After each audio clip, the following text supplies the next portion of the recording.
Hi guys, and welcome to another episode of the Madden 17 relocation franchise. As you can see on the start here, Derek Carr's actually gone up to superstar development. Pretty annoying we have to get rid of him when he has superstar development and he's 89 overall.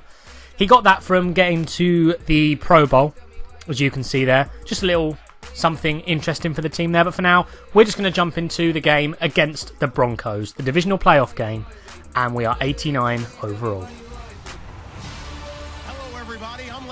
And this is the NFL on EA Sports. We're across the pond in England this week, and two teams are hoping to show off for an international audience. It's the Broncos going up against the Black Knights. With that, let's welcome in our fine broadcast team. Here are Brandon Gaudin and Charles Davis. All right, Larry, thank you very much. We are pleased, as always. So here we go against the Broncos. We played them, I think it was the last game we actually played was against the Broncos, and their defense is absolutely formidable. It's just so hard to score against them. As you can see, coming out here, we're getting pretty decent yardage early on. Trying to get the running game going where we can. Why I'm not showing it is because we couldn't get it going. And we're getting a big sack against us there. 3rd and 23. Couldn't get anything going. So I'm going to have to punt it. Since these are the games that matter. These are knockout games. We have to play strategically. So I'm going to punt when I have to. And I get my ankles absolutely broken there. Stretcher came on. Took him off. And he's out for the rest of the season with a broken ankle. But as you can see, 3rd and 12. Broncos couldn't get much done either. They're trying to launch it deep, and fortunately for us, they don't come down with it and they're forced to punt back to us. So it's just a game of continual turnovers on possession. 3rd and 11, this is what was happening every run. I couldn't get any yards whatsoever. My wide receivers just decided, hey, I don't want to block this game, so I'm not going to bother. We end up turning the ball over, giving it to the Broncos. Getting a nice sack there. That is Kirby, and that's why he should have been a Defensive Rookie of the Year at the very least. I think he came 4th. Not sure how he came 4th. Probably should have had a big interception there. As you can see, I think both his feet are in bounds. Looking at it again, I still think both his feet are in bounds, but I'm going to challenge the play. Hopefully, it will come off for us. As you can see, challenge. Ref's going to go to the booth review, and you'll see. Both his feet look down there. If you don't agree with me, let me know down in the comments. I'd like to know what your guys' opinion is, but both feet to me there seem down and in bounds. That should be an interception, and it wasn't given. I mean, I could watch that probably 100 times over and I'd say that was definitely an interception. So they get a field goal out of it, and they get another field goal on another drive. I'm not going to show all the boring long drives on this, but we're going to try and get at least a field goal before the half, because we're 6-0 down and they get ball, so they've got entire control of this game, which is really not what I want to happen, because the Broncos defense is very hard to score against, as you guys will know. But we're going to go to Amari Cooper here, and that might be one of the most athletic, insane catches I think I've ever seen on Madden. That was absolutely insane. I mean, there was no one near him. It just looked incredible, and that is why I chose to put it as the thumbnail. But it was a rainy game, and things like that kept happening. Derek Carr actually got injured, so I think his name's Cook is our backup, and he was in for pretty much the entire game. So Derek Carr, with his new superstar development, looking all swanky, unfortunately was just injured for the entire game for us, and they get an insane punt there as well, down to the 2-yard line. Yeah, it's Cook, as you can see there as our quarterback. But I see a few people were actually open. Probably could have gone to a different receiver. Unfortunately, they get the interception there, and they could make it a 9-0 game. They just need to go for the field goal. And Paxton Lynch is having a pretty good game. I mean, I think his completion percentage was about 70% at this point, so, you know, he's doing a good job. We do get a flag there. I think it was holding on offense, but we still get an interception anyway. Fortunately for us, we don't have time to turn the ball into any points. So the Broncos have the ball coming into the 3rd quarter.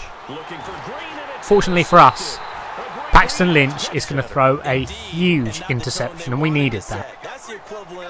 Without that, we would have just been out of the game. And trying to motion people, make sure we get some good blocks here. But as you can see, the run game, it just wasn't working until the Todd Gurley effect happens. He shrugs off 3 players there. 3 players. And gets in for a touchdown. To be honest, I know I dived into the end zone there. I think this could have been given out at the 1. If you look at the ball, the whole ball goes way out of bounds. I think that might be a little glitch in the game. That, to be honest, I doubt they would have coded that in or anything. But if you look, the ball does go out of bounds quite evidently there. You can see the whole ball is way out of bounds. I'm not sure whether that would have been given. It's quite a controversial episode, this one. Quite a lot of controversy happening. All to do with our players, of course. I still think we should have got that interception. But we get a huge sack. There we go. About 3 guys all over Paxton Lynch. And the flag was holding again. So we took the sack. And we're trying to work our way, or get the ball back more than anything. And it's 7-6. We're coming towards the 4th. And then we're halfway through the 3rd. So I just want to control the clock and try and get forward a little bit, to be perfectly honest. Go with a little motion option there. Fortunately for us, we didn't pick up the first down. Cook didn't fumble, and I was thinking he would fumble. But 2nd and 1, I'm going to try and get a few trick plays involved, because trick plays tend to work quite well, or they used to. That play used to be money there, the fake screen wheel.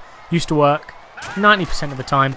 Now it just doesn't, and we're just going to give it to Todd Gurley wherever we can. He gets destroyed on that play. That would be an instant KO, I think, if that was in real life. He got absolutely shoved into the ground. But, you know, we're trying to get into the end zone. It's just not happening. 3rd and goal. I'm going to go with the play action. I'm going to try and get it to Tyler Eifert. Unfortunately, he seems to do this sometimes, Tyler Eifert. He just jumps up way behind the ball to get the catch, and it just doesn't work. It gets intercepted, so we're giving the Broncos another chance in this game. 7-6, and we get a late hit on the QB there. It was 2nd and 15. That would have been a key moment for us there. It would have been 3rd and 10. We could have got a turnover, and we pretty much, I think we could have sealed the game at that point, but it's still a game. It's 7-6, but it's still a game, and they're making some good games with Paxton Lynch there. I didn't even see, I think that was Demaryius Thomas there. I didn't even see him open, and Paxton Lynch found him with a perfect pass, literally pinpoint pass. And they're looking like they're going to get into the end zone with not a lot of time left on the clock, which I am nervous about. Fortunately, they don't, but they're still going to go ahead 9-7. We've only got 1 score in this game. And for an offense of our standard, of our capability, we should be doing a lot better than that. So I'm quite worried for the later on games in the playoff run if we get there. If we can only put up 7 points in the Broncos, we can win with a field goal. And we're getting into field goal range here with Doxson. He just looks huge for some reason. I know he's known quite as a speedy receiver, but he just looks absolutely huge in Madden. And what we're trying to do here, run down the clock a little bit with Todd Gurley. Just going to send him up the middle wherever we can. Hopefully get a touchdown. But I would be more than happy with, to be honest, just wasting the clock and just taking the field goal. Because it's been one of those games where it's just been so hard to score. We do get another touchdown though, which to be honest, it's good and bad. I mean, we get the lead.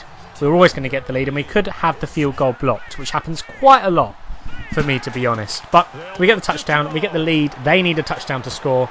They're going to dump it off. They're not making any big yardage gains, which is all I'm trying to prevent at the moment. As you can see, I'm going deep coverage just so they can't make any big gains. I'm fine with giving up a small gain here and there. If he wants to throw to the running back there, he can take it. He doesn't. He has absolutely nothing open. Sits in the pocket for 10 plus seconds. Just wasting time. And all I wanted to do at this point was just get the turnover and get the game over with, to be honest. Because I was so nervous. Because we weren't clicking this game. Fortunately, we get the bat down. And that should be game over. We could kneel for the win. But we know we're not about that. We're going to give it to Todd Gurley. Try and pad his stats a little bit. And we'll get him another touchdown. That will be game over. But ending in a touchdown is nice for us. So that is us through. We've won the divisional round pretty much, and we're through to the next round of the playoffs. So what I might do is I might sim through to, if we get to the Super Bowl. If we don't get to the Super Bowl, sim through the draft. Let me know down below what you guys think of that. If you have enjoyed the episode, drop a like on the video, subscribe to the channel, comment down below on any of the controversy that happened in this episode. I'd love to hear your guys' opinion on it, whether you thought it should have happened or whether you agree it shouldn't have happened. Hopefully, I'll see you guys soon for another episode as well. Will be Ultimate Team coming out soon and more episodes of this. But also let me know whether you want me to sim through to the draft or Super Bowl, because I want to get the series moving a little bit. But as for now, guys, that's it from me. I didn't even know there was a portable laminator. The things that you learn. Golly, wise beyond his years.